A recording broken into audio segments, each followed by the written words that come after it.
Para hadirin, para jamaah yang dimuliakan Allah Subhanahu wa taala, untuk menjelaskan apa yang disampaikan oleh Habib Muhdhar ya.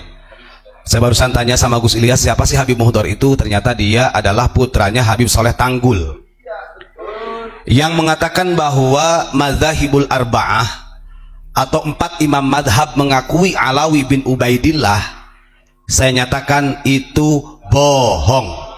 Itu namanya penyimpangan sejarah.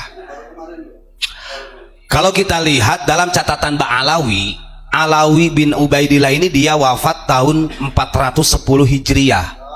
Kita ambil imam 4 madhab, yang paling muda adalah Imam Ahmad bin Hambal.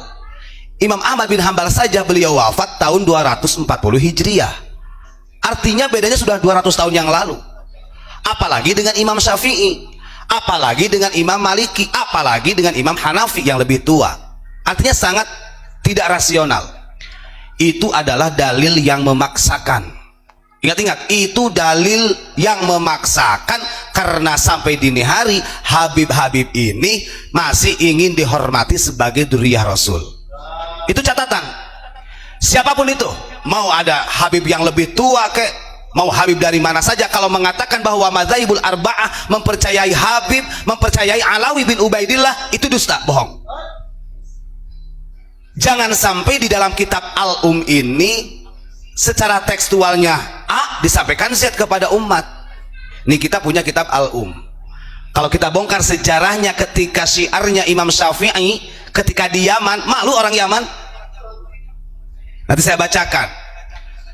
Kalau 4 madhab ini mencintai ahlul bait Nabi, dzurriyyah Nabi, bahkan mewajibkan kepada seluruh umat muslim untuk memuliakan, mencintai ahlul bait Nabi, itu betul.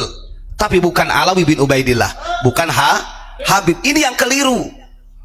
Tidak ada satupun dari madzhabul arba'ah ini yang menafikan ahlul bait Nabi. Tidak ada Imam Maliki, Imam Hanafi, Imam Syafi'i, Imam Hambali menafikan daripada ahlul baitnya Nabi. Tapi yang bermasalah ini justru adalah para habaib yang dzurriyyahnya, katanya dzurriyyah Rasul melalui Alawi bin Ubaidillah, yang sekarang lagi rame polemik nasabnya. Kan begitu. Ini jangan sampai menjadi doktrin. Ini perlu disampaikan ya. Nanti saya bacakan nih rentetannya. Karena beberapa kitab, termasuk di dalam kitab I'anatul Thalibin ya, juga menukil fatwa Imam Syafi'i betapa wajibnya umat muslim mencintai ahlul baitnya Nabi. Tapi bukan Habib, bukan dzurriyyahnya Alawi bin Ubaidillah, bukan. Oh, sampai dini hari aja Ubaidillah ini kok belum terverifikasi sejarahnya. Yang katanya Ubaid, kemudian Abdullah ditasgir jadi Ubaidillah, sembah lah. Kita nggak tahu itu. Kan begitu. Nih, sejarah akan membongkar bagaimana Imam Syafi'i ketika beliau rihlah berada di daerah Najran. Waktu itu Najran menjadi pusat pemerintahan gubernur yang ada di negara Yaman pada waktu itu. Ini saya bacakan. Karena memang karakter Yaman memang begitu, Pak. Di sini dijelaskan begini. Wa tawalla Najran wa waliyul Yaman yusani'u ahlaha alladzina la yajiduna 'inda Syafi'i al-musana'ah wal mudarah. Ingat, Imam Syafi'i ketika berada di Makkah, beliau pernah menjadi bagian daripada pemerintah yang ada di Yaman. Kemudian beliau rihlahlah ke daerah Najran. Dan tujuan Imam Syafi'i, ingat, pada waktu itu belum ada istilah Habib. Wah, Imam Syafi'i wafatnya tahun 204 wafatnya. Alawi bin Ubaidillah 410, jauh belum ada tuh Alawi bin Ubaidillah itu. Nah, ketika Imam Syafi'i pernah bekerja sama dengan pemerintah yang ada di Yaman, pada waktu itu Imam Syafi'i melihat perlakuan-perlakuan dari gubernurnya atau para pemimpinnya, wali-walinya pada waktu itu yang gemar dihormati. Bahkan menyaksikan sendiri, Imam Syafi'i itu melihat ketika ada pemerintah-pemerintah yang datang, gubernurnya, menteri-menterinya, itu masyarakat penduduknya wajib hormat. Ketika Imam Syafi'i berada di sana, atharus Syafi'i al-adla, atharus Syafi'i al-adla.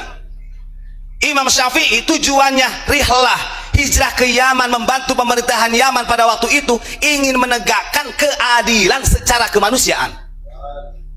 Catat nih orang Yaman, bagi orang-orang yang istilahnya masih kekeh terus, wabtagha mardatallahi, dan Imam Syafi'i hanya mengharap ridhonya Allah, karena gila hormat Pak.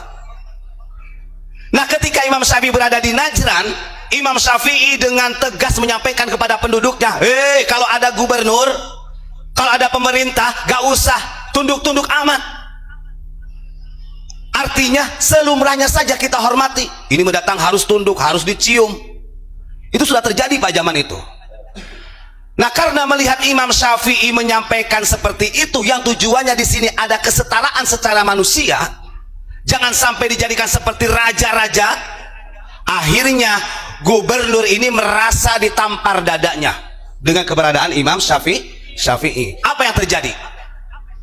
Karena Imam Syafi'i menegakkan keadilan di Najran, di Yaman, yang pada waktu itu para pemerintahannya, wali-walinya, wali masuk di situ pemerintah, gubernurnya selalu ingin dihargai, dihormati berlebihan oleh warga masyarakatnya. Akhirnya karena Imam Syafi'i membantah, mengkritik mereka gubernur Yaman, para pemerintah Yaman, akhirnya Imam Syafi'i dimasukkan ke 9 ulama yang didaftarkan oleh gubernur Yaman sebagai pemberontak. Bayangkan, dari dulu begitu.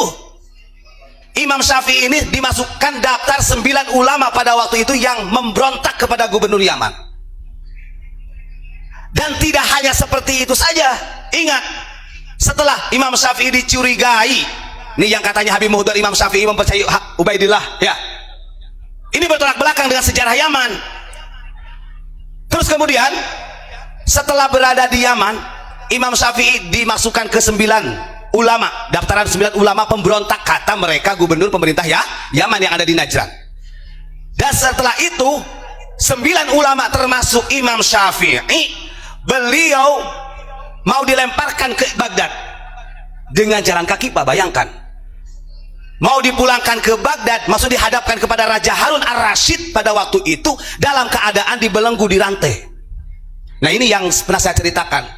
Bayangkan dari Najran sampai Baghdad, 9 ulama termasuk Imam Syafi'i, beliau dirantai, diikat, dibelenggu, tangannya seperti ini, dan digiring sama pemerintahnya orang Yaman sambil bawa pedang, ditakut-takuti dengan pedang Pak. Artinya dari 9 ulama itu kalau sampai melawan, mati di tempat, karena dianggap pemberontak pada waktu itu oleh gubernur Yaman. Tujuannya ingin melaporkan kepada Raja Harun ar-Rasyid yang ada di Baghdad, supaya, dan gubernur itu gak sukan-sukan Pak, pemerintah Yaman pada waktu itu. Artinya mengusulkan kepada Raja Harun ar-Rasyid untuk menghukum mati, mengeksekusi supaya hukum mati kepada Imam Syafi'i. 9 orang loh. Bayangkan, sekarang mereka yang terahnya Yaman ingin diakui Imam Syafi'i saja diperlakukan demikian kok. Buka sejarah, ya, buka sejarah. Akhirnya Imam Syafi'i ini jalan kaki, belum dipecuti mah. Bayangkan, orang dibelenggu, belenggu itu seperti ini nih, kalau pengen tahu. Jadi si tangan ini berada di leher, seperti ini nih, dan ini dirantai. Itu jalan kaki dari Najran ke Baghdad, dihadapkan kepada Harun ar-Rasyid. Setelah sampai 9 ulama tersebut yang dianggap pemberontak oleh gubernur Yaman Najran pada waktu itu, ini karakter nih ya, karakter itu. Akhirnya disampaikan bahwa termasuk Syafi'i ini adalah pemberontak, penjilat, ingin menghancurkan pemerintahan Yaman. Padahal kita tahu di sini athara Syafi'i al-adla wa batagha mardatallah. Ini tujuan Imam Syafi'i. Imam Syafi'i berada di Yaman, di Najd, ingin menegakkan keadilan, mengharap ridho Allah. Artinya tidak ada perbudakan itu. Berarti zaman dulu, zaman Imam Syafi'i terjadi juga Pak perbudakan. Kan begitu. Ini mau dihapus lagi oleh Imam Syafi'i. Justru malah disebut pemberontak. Setelah Imam Syafi'i sampai di Baghdad, dihadapkan kepada Raja Harun ar-Rasyid, ditanya bla-bla, karena Imam Syafi'i ini adalah ahli ilmu. Beliau menyampaikan yang sebenarnya begini, Amirul Mukminin, kalau Anda tahu keadaan yang di Najran ini tidak bisa memanusiakan manusia, yang seharusnya etikanya penduduk hormat kepada pemerintah sewajarnya, bukan seperti itu, bukan dengan cara kerja paksa yang kemudian tidak mau tunduk, dipecut dan lain sebagainya. Terjadilah perbudakan seperti zaman jahiliyah. Akhirnya ketika Raja Harun ar-Rasyid